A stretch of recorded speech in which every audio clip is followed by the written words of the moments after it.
All right, let's use this for the intro of the day. You on out there? Let's get this thing moving. And there you are. That's your crow's avatar that we're working on, guys. And I felt like that was fitting music for the day. It's been one of those days. This is one of my favorite songs by Albert Bernstein. It's a good breakup song. Not that I broke up with anybody in the last 25 years, but hell. Still a damn fine song. Been cheering me up. Guys, this is a TCCC. It's about the customs I'm working on. I'm going to show you some good ways to handle that blood, rust, and soul I'm talking about. All right, I'm going to show you how to do some different rust effects than one I showed you on the last video.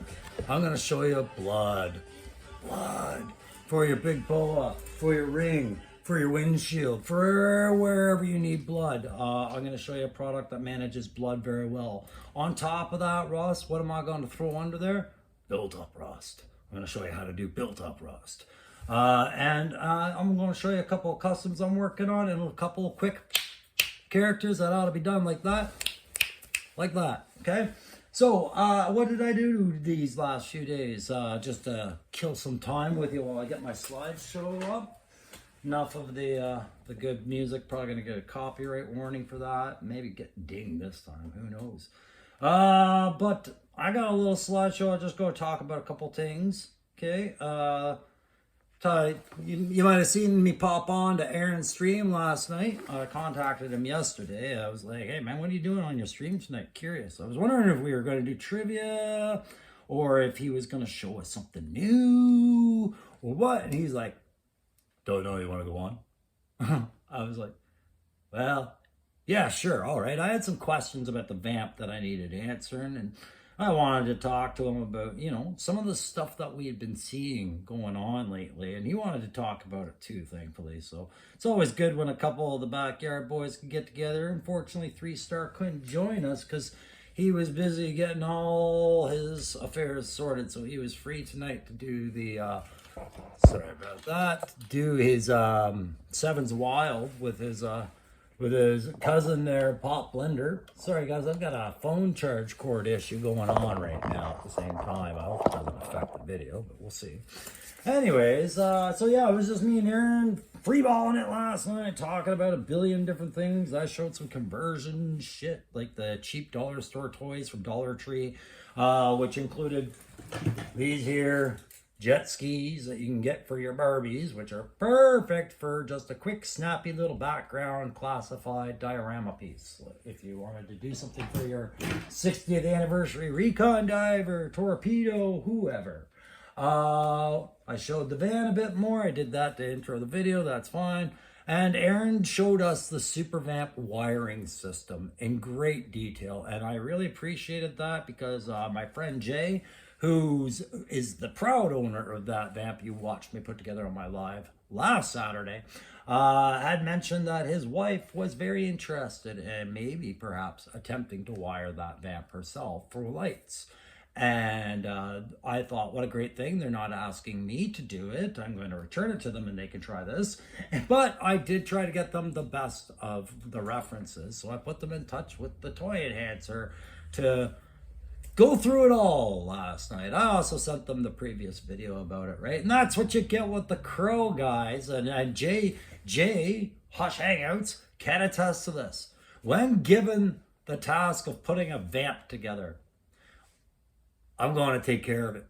I'm going to treat it like my own child, right? And I'm going to hold it tight. Make sure it don't drop on the floor. Make sure I don't lose a piece. I freak out if I'm missing a pistol, right? You saw that. But more importantly, I'm going to get you the best advice on how that puppy's supposed to go. Not only did I show you guys the guy that showed you how to wire it, but I managed to also get the best advice I could about those stupid ammo cans on the vamp. And I took that directly from a punk with toys on his stream when he was doing the gridiron review. He mentioned Hey, I was talking to Lenny. You might have heard of him. He's kind of the guy over at Hasbro when it comes to designs. And they were saying this is the way the guns are supposed to go. So you can take it or leave it. But if Lenny says this is how it's supposed to go, I'm going to do it. And he did it. And it looked right. So I did it. And I put some sticky tack in there. And boom. Now Jay's got the guns the way the design team wanted it, not the way the internet tells them it's got to be to work. Okay? So that's what you get when you put the crow in charge of something trivial and minor like putting together a toy.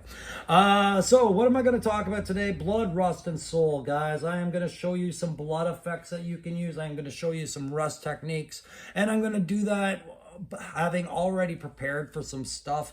And the end, the soul piece is just me going to explain why I had to check myself. I'll get this one out of the way, all right? I am done doing the virtue signaling. New YouTubers should be aware that this and that and the other thing. And I realize I'm saying that on a live where I'm kind of going, and this is another thing I'd warn new YouTubers. The guy that's only been around since July, by the way. Yeah, I thought it'd been a year. It's only been less than a year. And I realize when I'm doing that, I'm specifically thinking of a couple of subscribers, maybe 3 to 5 at the time. There's like a lot more people in watching these videos, so it's not the intent is lost. And all of a sudden, I realize that looks a lot like me telling people, I got it all figured out. I gotta stop doing that. Not gonna be doing that anymore. I also gotta apologize for the smoking during the live stream last night, and I want to explain that. I did talk to Aaron about that earlier. That is a very regular thing. It's part of my mental health more than anything, guys. I have a lot of anxieties. I know I look at home, and I pretty much seem to be the boss of my own channel all the time, and I don't seem like I'm very put off by being on YouTube. And for the most part, I'm not. But don't ever think that I don't ever question myself. Everybody does that, right? The problem with the way I question myself is it's been exacerbated by a bit of undiagnosed ADHD over the years, over my life. Or sorry, I should say undiagnosed. Only recently diagnosed severe ADHD. And then a good, healthy punch to the fields with that PTSD that I managed to pick up. And that's related to service and stuff like that, right? So when I get my anxiety, I am now second nature just going and dealing with it before it starts to manifest differently. When I'm not able to, the way it will often manifest, and this is where the crusty comes in, is I start getting very irritable, very agitated, and misinterpreting things in a way that I can't even describe in a video like this without going too deep. So I just wanted to apologize to anybody who picked up on, hey, the crow's become a bit preachy about that. You're right, I have, and I'll try to be a bit more aware of it. That's not to say I'm not going to stop giving. It's not to say I'm not going to continue to give advice when I see that it's needed or anything like that. It's just I'm going to be more aware of it, and I'm going to find a more graceful way to do that than just monopolize time when I'm really only talking to a couple of guys at a time, really. And that's the thing about this channel. I really appreciate all the subscribers I have, but my God, there's times where when I picture you all, there's only like 3 of you in the room, and I know there's so many more than that, but that's the way you visualize, and that's maybe what makes me comfortable about it. I picture a small target. Anyways, what you see me working on right now is some of those excellent 3D head prints for some quick and dirty characters that I'll be introducing throughout the next week or two. Just, throw the head onto an existing body, tweak one thing, and that character is ready to go. That's much different than doing a custom or a complete repaint or the things I normally do. This is more to the effect of what I did with my Hooded Commander, where I had the Nick Fury Marvel Legends body from the Secret Invasion, and I just added I'd say well enough painted head to it and called that a day. That's pretty much what these are. So I talked about my headhunter, the Dutton inspired headman. Yeah, I talked about that the other day. Anyways, let's start with the blood. Okay, guys, a little earlier, I put some of this stuff onto a piece and I had it drying while I was waiting to be prepared for the show. So the stuff I'm going to introduce you first for is, and all of these are, by the way, the Citadel technical line. And I'm going to explain why it's important that when you go, if you don't know what you're looking for, you put an emphasis on Citadel and technical, okay? So all 3 products that I'm showing today are going to be from the Citadel technical line. If you don't know where to find Citadel, but you've ever seen a Games Workshop store, or you know of a store that sells tabletop games and plays them there, you'll probably find them around there. They average in Canada between, I'd say, $6 and $12, depending on the size, like 6, 12, sometimes more than that, depending on the composition of the stuff inside, right? They have a lot of different products that all come in the same bottle. And that's why I put words like technical, I put the emphasis on that. So when you're looking for these, they're on a big colorful rack, right? Because over the years, they have accumulated quite a vast supply of paint options for you for any color you can imagine, right? As you would want. Technical has its own category, so you have to find the technical. Otherwise, you'll surf through the reds and never find this. Okay, and so Wraith Mace, if you're tuning into this video today, I'm gonna say this one the way I would say it to you, brother. You know, okay. This is called Citadel Color Technical Blood for the Blood God. Right there. Okay, that's just a shout out to Corn Berserker fans everywhere. So Blood for the Blood God.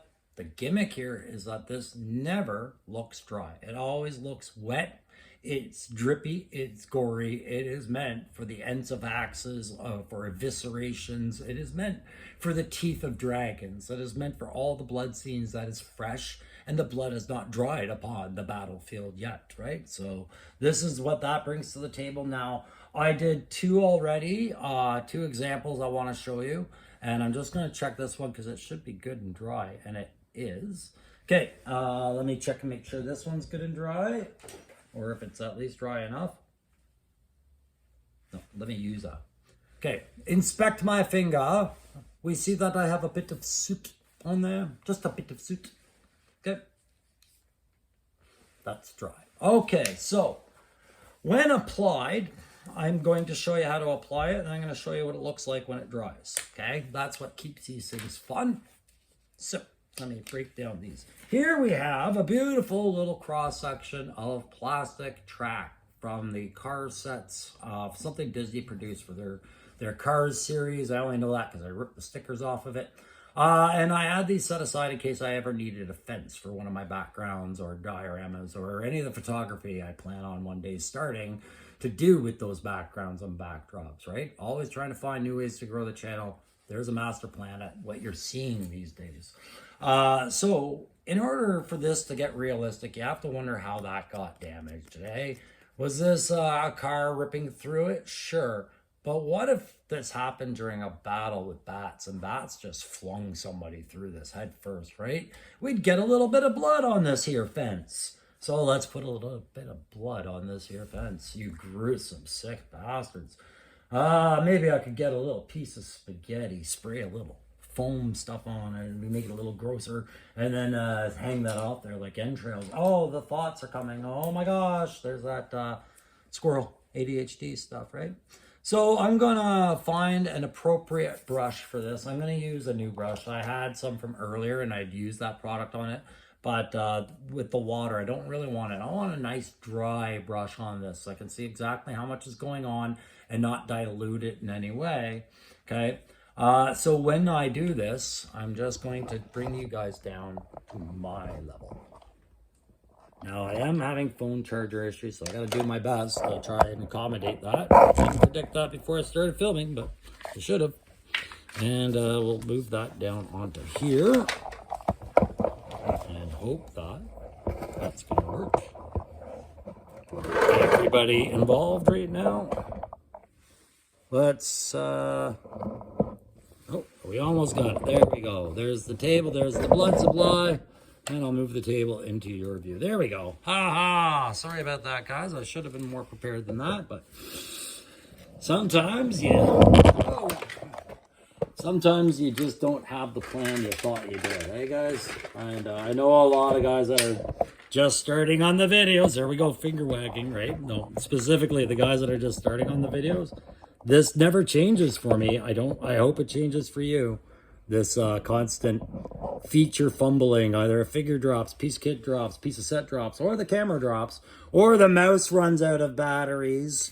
Even the big guys have the problems, guys.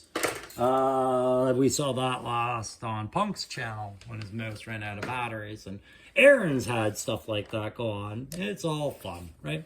All right, so here we got our dry piece of, dead man fencing, doing the blood. All right, so I've got a healthy dose of that on there, and I'm going to say that, Senior Steel Core came in at about $1.30 on his jetpack, and good old Crocmaster saw that, and he just ducked it the last time, knowing he was going to take the big hit, and it didn't work out for Steel Core Trooper as he went right through that fence. So we've got it, and you can see it beads off, like it's thick. It's almost like a paint, I guess. And it's like a paint mixed with, you want to say almost theater corn syrup, right? And you can see how thickly it goops. In fact, what I'm going to do is I'm going to use an excessive amount right down here to show you, because let's see. Yeah, it's bent. Doing my CSI, right? It's bent, everything's bent at this angle. It's supposed to be a car ripped through here, hit here, drag the fence out, and tore it off, right? So it's bent like that.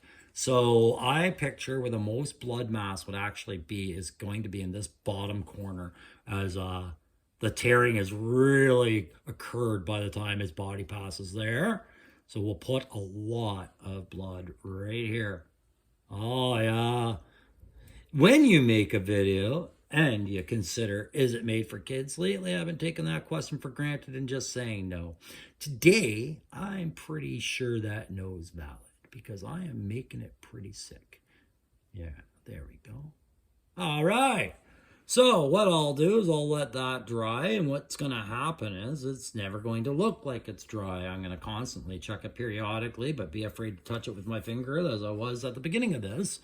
And you will find that it will not lose that bloodied effect. If you are 3-star draw, this is what I was picturing when you made your arena. If you are a big Boa fan, this is what you're looking at when you see Big Boa's knuckles and say, well, yeah, but that fight was 5 minutes ago. What about if it's still happening? Blood for the blood god is how.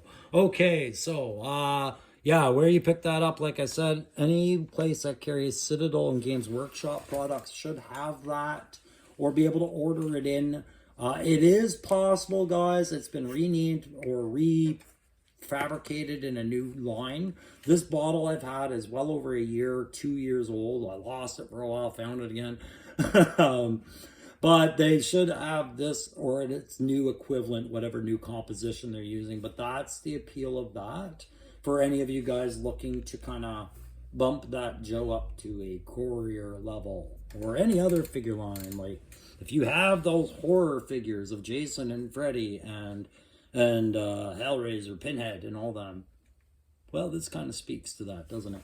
Okay, so I've shown you that, but what does it look like when it's dry? You said you were prepared, Crow. Don't be a liar. I'm not. I did this piece about 5-10 minutes before I started recording. It's perfectly dry now, and there you go.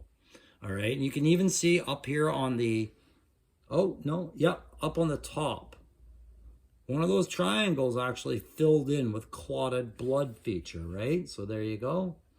So when I say it goes on goopy and it dries the way it looks, it dries the way it looks. So I've seen some guys doing dioramas specifically for the Dark Eldar, which are equivalent to Pinhead and his Cenobites from Hellraiser, on a tabletop game scale for Warhammer 40k, which Wraith Mace can tell you all about the gores of the Cobra, right? But they've had some really good gory scenes and dioramas when that line was being photographed using this stuff, and I think a little bit of clear glue and, you know, blood dripping from hooks, oozing from open wounds and things like that. So there you go, guys. That's your blood. Let's talk about rust. All right, while that other one dries. I'm a big fan of Rust, and I was trying to show you guys how I was doing some of the Rust on old Gambler, the Gambler Rambler here for Rock and Roll and Clutch. And I did quite a lot of Rust on this because this is the kind of little Yugoslavian hillside vehicle that sat in a yard for a long time before somebody managed to get it running again. You know what I mean? That kind of thing. So I also showed you on the turtle set I was doing the brackets for Rust on some of them. And I just did the quickest little thing on that using, this is their flush wash, but it was Game Color and their product line for Rust, right? Most of that was meant for airbrushing and whatnot, but I find when you get used to the stuff, you know how much you need to do it for other things. And what I was showing you during that time was just that there was like, I had 3 different compositions of Rust paint at the time. And I showed you how, the light Rust was the light Rust, the golder kind of shine. And that's the kind of surface Rust the car would start to get at some point, just before she's starting to go. And then it would work its way down to the deep-seated Rust, where it's almost breaking up the metal itself. And then you get those rust holes in cars, right? And I would have loved to have taken a Dremel and put a hole into this, but I felt like that was a rabbit hole. And again, these are just background set pieces. This is not a functional Joe vehicle I can put figurines in. So how much do you want to go down that rabbit hole, right? However, I didn't show you everything about the Rust that I wanted to show you, specifically how to do a really thick built up Rust. And I was glad when, I believe it was my buddy Jay, that asked me in the comments or mentioned it. And if it wasn't Jay and it was somebody else, please identify. You guys are picking up every now and then. I'll read a comment. It'll be meaningful, but I'll forget sometimes who exactly said it because, again, it's hard when you don't actually meet these people, right? You just meet their avatars. We'll talk about avatars later.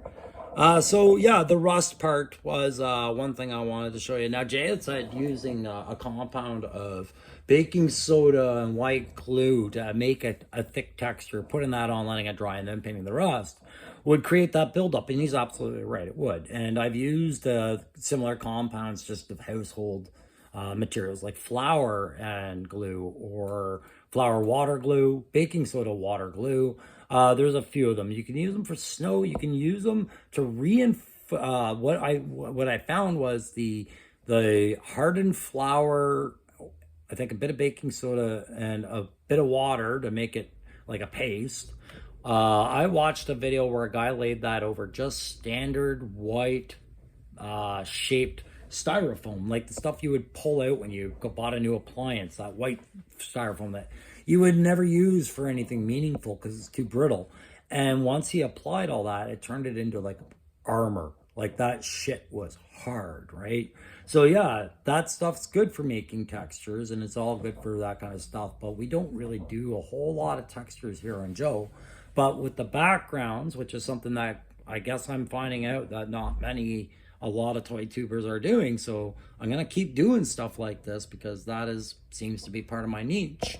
That is something that we will do with backgrounds, and maybe I will demonstrate the approach that Jay mentioned on another day on something similar to what I did now. But what I'm going to do is show you the other 2 Citadel technical products that I was using earlier. So I've got, again, a dried example, but I'm going to tell you what we're using and why we're using it. So again, I'm going to get out another piece of simple terrain. Let's see what I got kicking around. Do I have to use the fence again? No, this time I'm not going to use the fence again. What I have here, I'm just going to do this because I haven't done anything with this right now. And I do see a couple of things I want to do with it. This is, again, from that same turtle set, but I'm not using the entire turtle set the way it was designed. Obviously, there's pieces I'm going to move over to other stuff. So I'll put a little bit of the first product on there. And this is going to be accomplishing pretty much what Jay was talking about building up a texture, okay? And I'm going to show them back to back separately here. So the texture piece first, I have 2 different products, but I only brought the one up for it. And this is called the Mordian Iron Earth. Now, what gamers use this for the Warhammer and Age of Sigmar line and all the tabletop games, is for the little round bases, the figurines that they put the most amount of paint on, like the glorious pieces of art that these guys create that are no bigger than your thumb, they go on a base. And that base can be unpainted and bland, and it will take away from the beauty and the time and the care that somebody put into one of those figures. I mean, hours of work, guys, and just incredibly intense focus. So a lot of people like to fancy up those bases, and they want realistic terrain, just like you. Some of you Joe fans out there, you want only the most realistic kit, so you buy gridiron. You get really good photo backdrop sets. It's the same premise. So this simulates mud and earth, the Mordian series, all right? And there's Mordian Iron Crust and Mordian Iron Earth. Now, Mordian Iron Crust, which isn't this one, when it dries in the clumps that you leave it in, right? So it doesn't eventually level out like a paint will. It'll flow outwards and smooth out. You might get a light bulge, right? It'll stay in every little clump and shape it was plopped down on, right? So that's really good for like a trench scene where you needed maybe some mud flipped up off the side because a big crater went out and you needed some chunks of mud that are flayed out. That would be good for that. Or what's another good example? The mud hanging off of say if this thing had just gone through a wet wooded trail, he would have a lot of built up mud on his tires. That's something I would use for that, right? Just layer it on, let it dry, and there's your clumpy mud all over the fenders and tires. This one, however, this is more for desert kind of effect. So what this does when it dries is it contracts almost, and then what that creates is a very broken, almost surface of Mars, Arizona desert, no rain for 7 months kind of situation. So I'm going to show you a demonstration of that, and then I'm going to show you a demonstration of the rust effect that these guys make and how the two of them go together, and that'll be that for that tutorial today. If you guys like these things and you like what I'm doing, please do hit that like, share, subscribe. I'll try to remember to do a few little more how does the crow do this. I'm going to do a few more videos on like revisiting old figures from the line that I've already done reviews on, because my perspective has changed, or I've noticed something different, or I've got something different in mind, right? There's a bunch of stuff I'm trying to do to just keep this channel good for you guys, you know, and good for me. It's got to stay fresh for me too. And if that means doing new things or constantly doing old things, and maybe they don't take off right away, but they take off, that's what we're doing. So what you're seeing right now is I'm dipping my clean brush into this Mordian Earth, and I'm not laying brush strokes like you think I might. What I'm doing is called stippling or dabbing, not the dabbing that people do when they're puffing like I was last night because I was stressed. Stippling is like this. It's just blotting, right? So I'll just lay good parts of that, and every here and there, what I want to do is I want to put a little build up where I think the most crusting is happening. So right now, because I don't really care what happens to this piece, I'll probably just go with whatever we decide of it today. What this is a graded entrance, right? So I've got what now I'm committing to is a rusty iron wall back here. And I'm going to wipe the stuff off the brick, because now that I look at it, I don't really want any of this on the brick. So, you know, Bob Ross moment, happy little mistakes. There we go. But, you know, the nice thing about stone and cement is that it'll rust stain. It just won't rust, right? So the rusting on this is so bad that it's done that. Now, if it was so rusted out, it would get replaced, right? No matter where you have it, unless it's an abandoned World War II era lost relic. If it's still serviceable and in use, rust gets replaced, right? In industry. So I'm not going to have rust everywhere. I'm going to have some parts where I want it flaking like that, because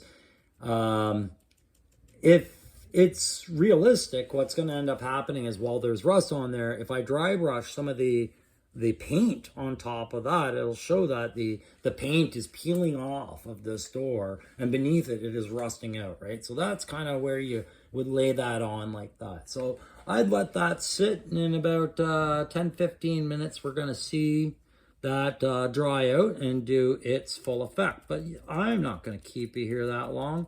once again, the crow was prepared, and I had done this earlier on a different piece to show you so we could move into combining the two. So what I'll do there is I'm going to put that down. That is the texture stuff that I'm using. And again, that's called Mortian Iron Earth. And this stuff's a bit more pricey. It's in Canada like 12 to 15, I think, even as high as 16 for a bottle. And if you're doing an entire army for tabletop gaming, you'll go through a couple. Okay, so I'll let that dry, and now I'm going to go work on this piece of rust over here. So let's grab another piece of fence that I haven't done yet.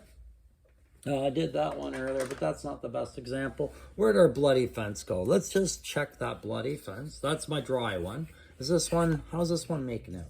Oh, I can tell that's not dry, but it's kind of getting there. But over here, that's dry, right? So it's already drying out pretty good. So we got that one where I done that earlier, right? I'm gonna add some rust to this one. You know, not only did he die, but he would have died from tetanus even if he had just scratched it, right? So, poor Steel Core Trooper. Poor any toy that makes it to my shelf and has to go through my imagination process. Poor it. Yeah. All right, I'm going to show you what else I'm working on after this, and then we're going to call that a video day so I can get back to it and start making some supper. So here we go. I got, it's almost the same effect. This is called Typhus Corrosion, guys. And this is available in a smaller bottle. I'm not sure if Games Workshop has reworked this into a different name as well, but they would still be utilizing it because their fans love this, especially guys who do the Nurgle Army of Chaos, where rot and decay is the most satisfying gift mankind will ever receive. Anyway, so we're just gonna take my other clean brush. We're gonna get that nice and soaked down, and I'm gonna build up a little bit around these posts, and I'm gonna sweep it across to the fence. But I'm not going to allow it to form bubbles the way I wanted it to with the blood, simply because that's not the way that the rust would work, right? It's not going to form a net of rust unless it's underwater and there's algae and other things growing into it, then maybe, but not just sitting as a race car fence or whatever the bat threw that poor Steel Core Trooper through, or allowed him to hit at the $1.60. So we'll just get that on there, and we're going to let that dry in amongst that blood, and I'll check on that a little bit later. Maybe we'll see this prop again. Maybe I'll repaint it. I don't know, but I just thought that would be good to demonstrate these two products because they are fine products for background development. Okay, so we're talking about those rusty walls and those bloody floors, bloody sheets, bloody whatever, rusty what. Maybe you build an old Cobra snake that survived the 80s and it was found underwater. Maybe this thing's just a rusty relic. Who knows? It's your imagination, your shelf, your game, right? I love it. So I did a little bit of rust earlier, and I put it on two things I was going to show you. So here it is on a piece of fence I did earlier. So you can see very dried, very dark rust effect there. And very, very dry, right? It's not my favorite rust, but when you use it in conjunction with the other rusts, it's effective because it's just a different tone, right? And having a deeper, darker tone lends to a better fade in things. And when you combine it with like mud washes and other mud washes, and I make my own mud washes because I learned that's better. You get better fades and things like that. There wasn't much I could do to reduce the shine on this besides applying more weathering powder to fade it. But what are you doing? Like I said, at some point you got to commit to making it quick and dirty so you get to other projects. So as you can see, there it is. What I was saying is this is another one of the turtle pieces that I was working on that goes with that layer that's going to end up part of a different set. But this pipe, when I approach this pipe, the way I look at this is going to be part of a shoreline set. So this will all be part of the water line, right? So where does rust occur? Sorry, it was this side that would be that, and this was going to be the road. This would be facing the water. Where rust would occur is where water is going to really constantly hit, right? And it's not going to get maintenance. So if this were a big, say, power line, underground power line that happened to break the surface near a wharf or something, they'd be constantly replacing this pipe. If it's a sewage line, if it breaks, they're going to replace. But if they corrode, if it's anything that's going to disrupt a lot of services, they'll replace it. But the brackets will take a lot of beating over time. And really the only things that really tend to get replaced on brackets are bolts to make sure that the brackets still work, because they're so thick, right? So they can build up a lot of rust on brackets, like these kind of brackets and covers and whatnot. If they were made of the right material, that's how the crow sees it. So I wanted more rust on the brackets than I wanted on the actual pipe. There's still going to be rust effects on the pipe, but the real corrosion is going to happen on the brackets. So I just laid that rust on there to show you how it textures itself. It's like a rough piece of cardboard more than anything now, not a smooth model piece. Like, it's got a bit of its own texture to it with typhus corrosion, and that's very satisfying to have when you can feel the difference, right? You can actually feel the texture difference, so you know that's not bad. But that's not textured enough for me. So then what I did was I went and I laid some Morty and iron earth that I showed you earlier, because I wanted to show you the crusting effect, okay? So the Arizona desert floor effect. And I only laid a little bit because I picture water pooling around areas like that and like that. So the corrosion would set in.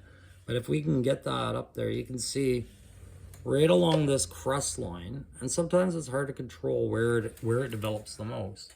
You can see that webbing effect of dried up product starting to crack and contract, right? So if I put a lot more onto that right here, that's the perfect example right there. Geez, can I get that tilted up properly? Anyways, yeah.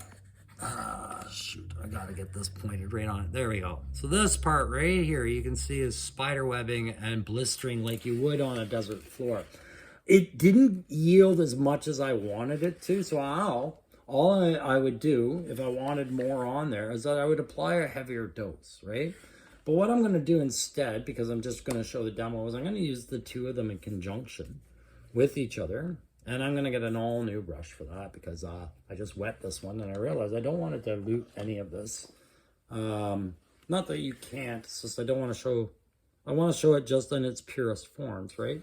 So I'll use that same approach. I'm going to start outside of the area where the blistering happens, because where the blistering happens, I want to see it less prevalent, like not less prevalent, but I mean, I want to be able to make out that I've hit that area.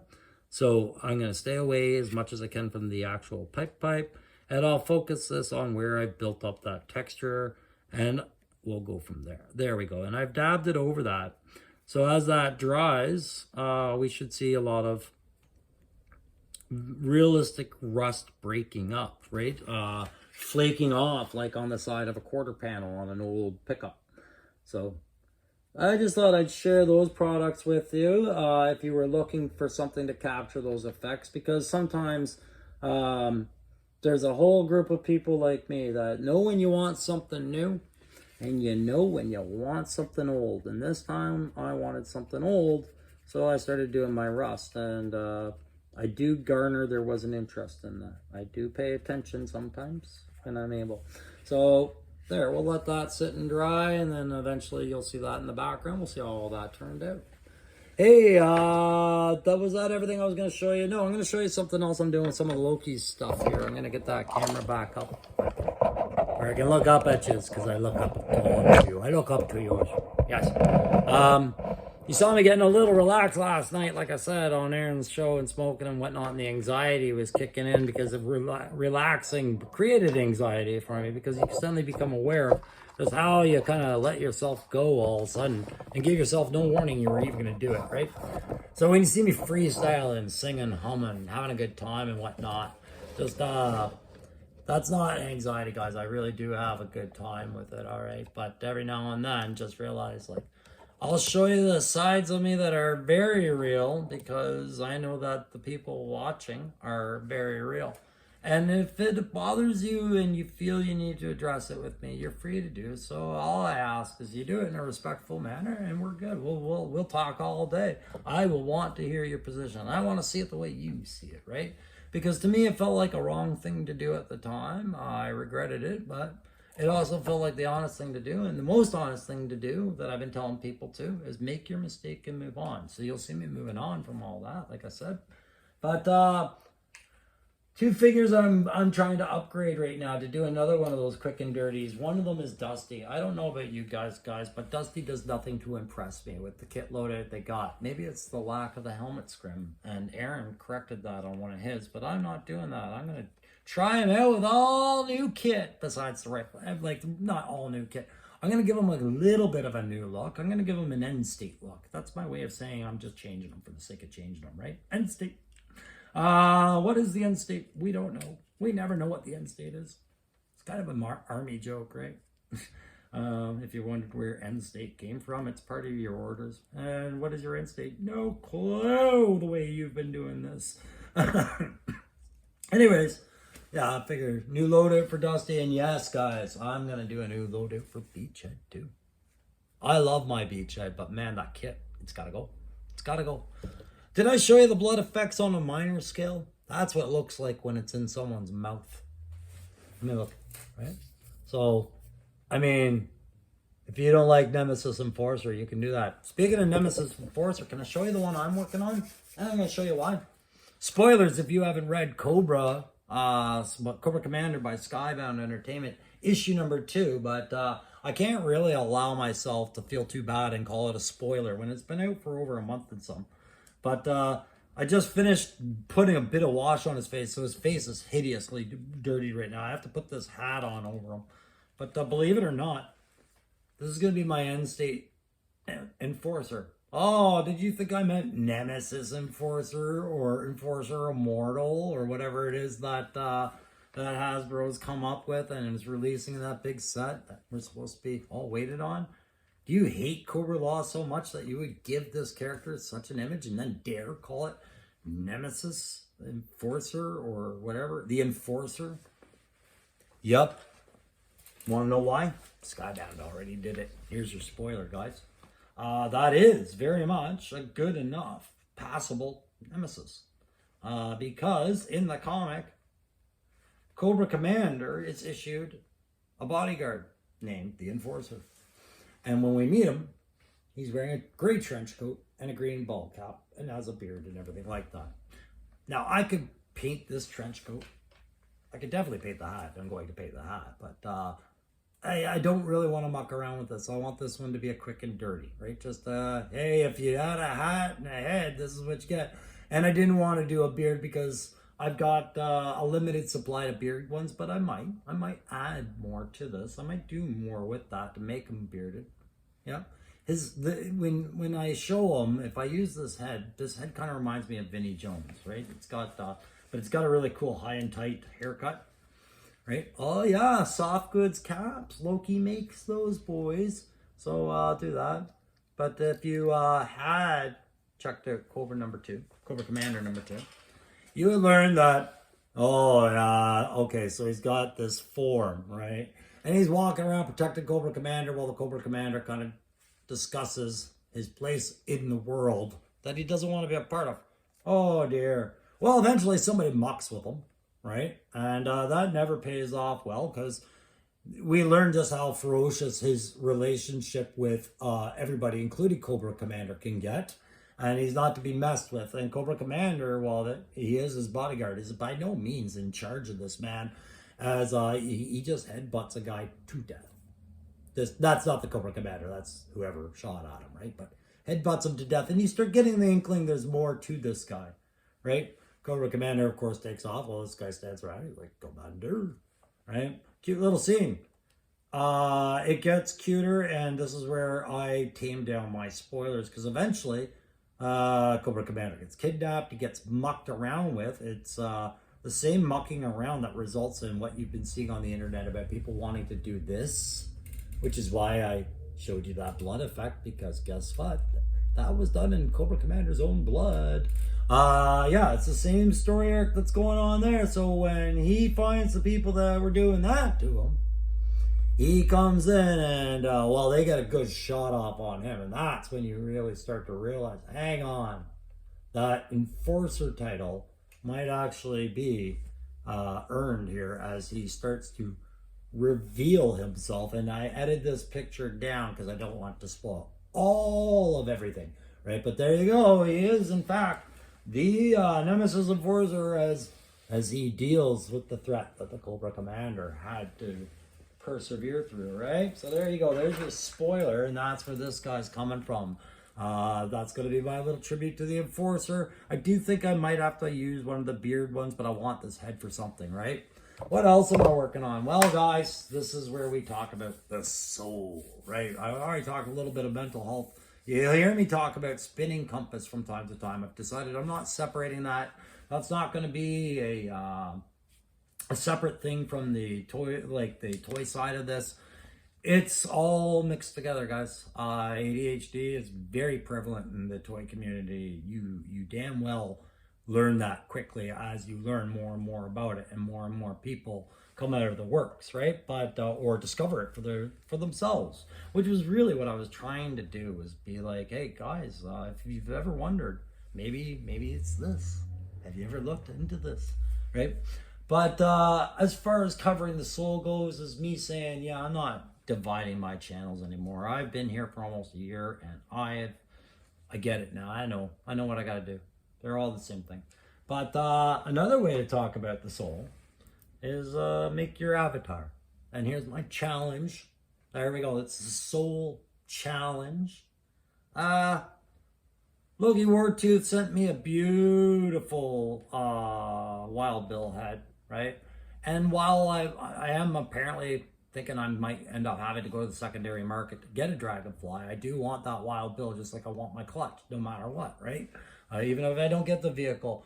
And so I was about ready to do a really cool idea of a Night Force Wild Bill that would fit in with my my trucks as a trucker built Wild Bill, right? Man, somebody reminded me that this is a good head if I was going to use any head out there, and I think I mentioned I would use this head if I could, but I didn't think it would happen. This is going to be my crow avatar. Yeah. It feels like a vanity move. It feels like, oh, arrogant, you want to be a dog. It feels silly. I love it.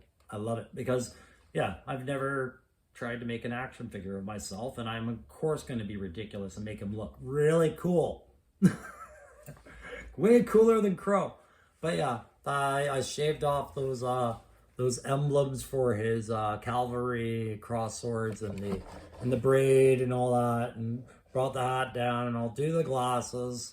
Probably I might do them as sunglasses or polarized leather. I don't know. I'll try to keep it. But I'm gonna have to add to the mustache to add a little scruff of a beard. But yeah, that's my avatar. So the challenge is, now that I've got an avatar, I've already issued a challenge to Aaron because he got me with the Fang, and I do have a head here for a Fang pilot now. And I got him with the Devilfish. So I don't want to issue this to anybody that doesn't want to do a challenge. But I know there's some of you that want to do a challenge. So here's the challenge. I want you guys to build me an avatar, okay, of you. So I'm looking at guys like Crimson Cobra Commander. Yeah, even Aaron, if he wants to participate, he's of course welcome to. Bobby Wold, Woody 222, Roman Graham, all you guys. I'm challenging you. Where's the gauntlet? Do I have a gauntlet?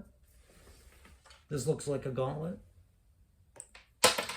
There we go, it's been dropped. That's not even a shot because I meant to do it. Yeah, I want to do that. Let's open up that challenge while I work on things like new short fuses to bring in, or new characters, or a closeout. By telling you that, you remember I said I was going to do that Lifeline, not Lifeline, Arctic Low Light starting. I'm going to do all that, but I'm also going to make my Crow avatar. So I want to see you guys do that too. All right, that's how I'm ending the episode today. So like, share, subscribe if you like getting those tips today. Do it if you like when guys vent their dirty laundry about their mental health. Do it if you like just having this channel keep going for something to kill the time while you're taking a dump and reading a book. I don't care. But let's grow this channel up. Let's get that 350 giveaway gone. Let's do that 500. Let's get talking about Joe some more, right? Because I am going nowhere. All right, we're gonna keep doing this, even if it's in my garage, in a car, on a plane, in Europe. I don't care. I'm gonna keep trying to do this as often as I can. And I thank you every time you return. All right, guys, we'll see you later. Yo.